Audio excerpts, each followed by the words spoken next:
مسلمانوں نے اپنے بچوں کو، اپنی نسلوں کو صحیح تعلیم و تربیت دینے کی طرف توجہ نہ دی تو اللہ بچائے یہ اس بات کی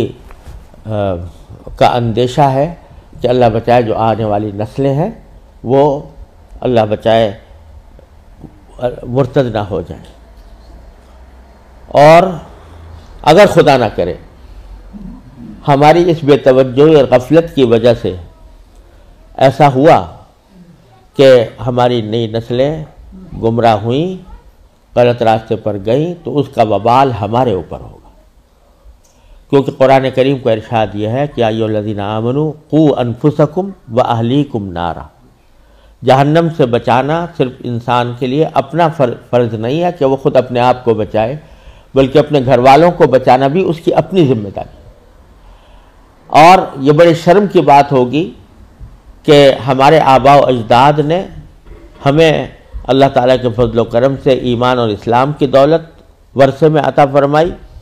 اور ہم اپنی اولاد کو اللہ بچائے غلط راستے کے اوپر ڈالنے کے ذمہ دار بنے۔ اس سے زیادہ شرم کی، اس سے زیادہ نقصان کی کوئی اور بات نہیں ہو سکتی۔